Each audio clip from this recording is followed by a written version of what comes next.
Olá, meu amigo investidor, bem-vindo ao 19º episódio e ao grande fechamento do nosso módulo 4, né, que se trata aqui sobre a mentalidade da riqueza. Meu nome aqui é João Paulo Ferreira, sou assessor de investimentos e planejador financeiro e já estamos chegando na reta final da nossa série. Nas últimas semanas, aqui eu te passei sobre o mapa mental, né, o foco ali para você ignorar os ruídos, a consciência ali daqueles vieses comportamentais para não cometer os erros, né? E a ciência para medir o risco, né? Definir ali de fato o seu asset allocation. Hoje a gente vai falar sobre talvez a única ação que garante que toda essa teoria se mantenha de pé, que é a disciplina do rebalanceamento. Então, rebalancear, o que é isso, né? Nada mais é do que a ação que você faz, né, que garante que você mantenha o seu perfil de risco e o mais importante, né, que você compre aquilo que está barato e venda aquilo que está mais caro de forma automática, né, sem se deixar levar ali pela emoção, né, e sem deixar que essas emoções acabem atrapalhando o seu jogo. Então, primeiro, vamos entender aqui, né, por que a sua carteira sempre sai do eixo, né? Então, sua carteira, entenda que ela nunca vai ficar no lugar sozinha. E isso pode acabar sendo um problema, pois em determinado momento, algumas classes de ativos estarão sobrealocadas e outras com subalocadas, ou com um percentual maior, outras com um percentual menor daquilo que você definiu.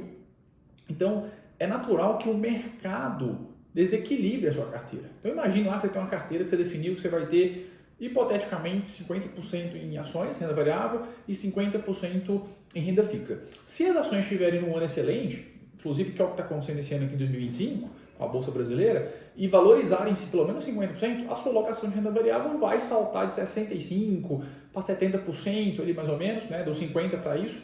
Né? Então, o que aconteceu? O seu portfólio acaba se tornando mais arriscado. Você que tinha um percentual de 50% de ações que você definiu, foi para 60%, 75%, por cento e por aí vai, né? Isso desbalanceia e seu risco aumenta bastante. Aí acontece a situação do risco inesperado. Então, naquele momento, você está aceitando muito mais risco do que o seu perfil de fato permite, simplesmente porque você teve sucesso nos seus investimentos. Então, esse é o ponto. E aí, se o mercado cair, a queda será muito mais forte, né, do seu capital, porque você está excessivamente exposto à renda variável, né, e fora daquilo que você traçou. Então, ou seja, pessoal, o rebalanceamento, ele é a ação de trazer o risco para casa. Então, imagina que você vai vender o excedente da classe que subiu demais para comprar a classe que ficou para trás, né, voltando ao percentual original ou o percentual definido naquele momento, já que também isso pode ser modulado ao longo do tempo, certo? A gente pode até chamar, inclusive, aqui o rebalanceamento de vender riqueza e comprar oportunidade, né? Você poderia enxergar dessa forma. Essa talvez seja a parte que a maioria dos investidores erra por causa dos viés, né? E aí, vou entrar aqui no viés, que é o viés de aversão à perda, tema que a gente falou na semana passada, que ninguém gosta de vender, né, o que está ganhando, mas é exatamente isso que a disciplina te exige, é o que você deveria fazer. Então, o ato ele é muito contra-intuitivo e o mercado é contra-intuitivo, né? O sucesso do mercado é contra-intuitivo. Então, quando você vende um pouco da sua renda variável, né, que subiu bastante, para comprar a renda fixa que ficou para trás, ali nos seus 50%, né, e ajustar nos 50%, você está realizando um lucro, comprando a oportunidade, né, e fazendo com que você, então, vendendo o ativo que subiu muito, comprando o que ficou para trás, né? Isso é oportunidade, né? Então, esse rebalanceamento que faz talvez você ter sucesso ali nos seus investimentos. E aí o ponto aqui é que às vezes você tem uma renda variável que subiu bastante, você vende uma parte, compra a renda fixa que ficou para trás, só que na vez o próximo ciclo pode ser que a renda variável caia e a renda fixa continue, né, com um patamar interessante. Então é justamente isso que vai fazer você ganhar dinheiro, né? Então ter essa consciência de que aquilo que você traçou em percentuais, ele tem que ser de fato seguido. Então isso é o gerenciamento de risco, entendam isso. Então quando você rebalanceia, você está garantindo que no próximo grande tombo da bolsa que ela vier, você só perderá a fatia de risco que você se propôs a perder, né? Por exemplo, nesse caso aqui, os 50% que a gente citou, e não os 70% que foi com desbalanceamento da carteira, né? Que aconteceu ao longo do tempo, porque a bolsa foi muito bem. Então, isso significa que o rebalanceamento ele vai te forçar a ser um investidor melhor, um investidor de sucesso, porque você vai vender automaticamente, né, o ativo caro, e comprar automaticamente o ativo barato, eliminando ali a emoção nessa decisão, certo?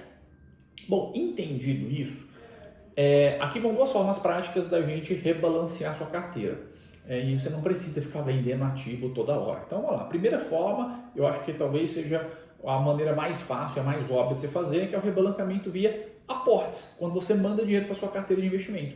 Então, essa é a forma mais simples e eu acho que menos onerosa, porque vai evitar aqueles custos de corretagem, ficar vendendo coisa que não precisava de vender, e nem pagando imposto de renda na venda, né? Então, se a sua carteira está com 60% em ações, 40% de renda fixa, mas seu alvo é 50-50, seu próximo aporte deve ser integralmente para renda fixa, até que o percentual volte ali ao equilíbrio que você traçou, né? Então, esse aporte conserva esse desvio.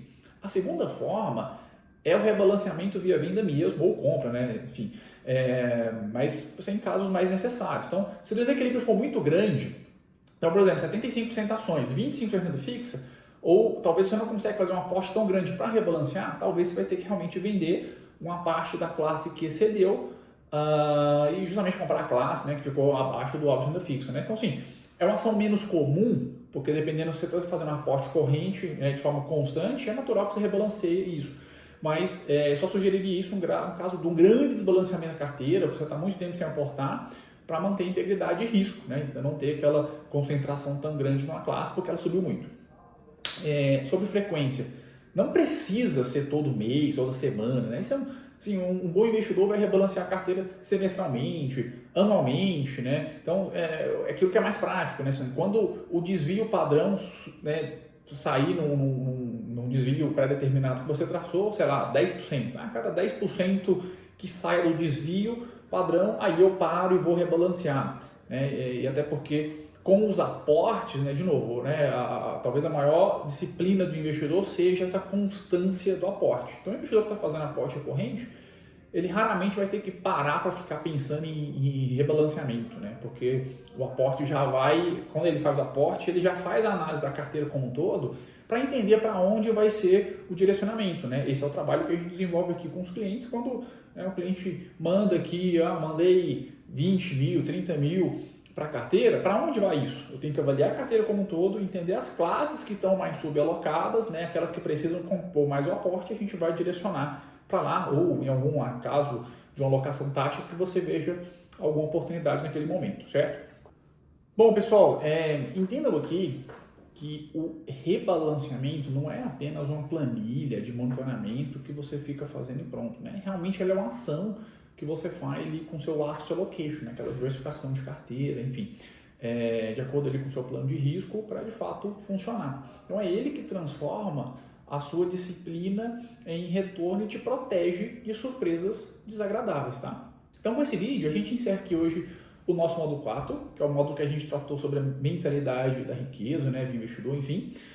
O objetivo desse módulo ali foi te dar um pilar psicológico, a questão da disciplina, me apressa a sua jornada. Então, parabéns por ter chegado até aqui. É realmente um módulo de extrema importância. Próxima semana, tá? A gente vai ter o nosso grande final, nosso último episódio. No último episódio a gente vai falar sobre algo que vai te ajudar na jornada, que é o fechamento de tudo que a gente traçou, né? Elencando ali muito o papel do assessor de investimento, né? O profissional que pode ajudar com tudo isso que a gente falou, né? A gente diz muito que a gente acaba sendo um parceiro estratégico ali com o investidor. Então, eu vou te mostrar como a figura do investidor amarra todas essas pontas do seu planejamento, garante que você execute tudo isso com disciplina e sem falhas, tá bom? Você não pode perder, então, se você gostou do vídeo, deixa aí seu like, inscreva-se no canal para não perder o nosso grande final e ative as notificações. Até semana que vem,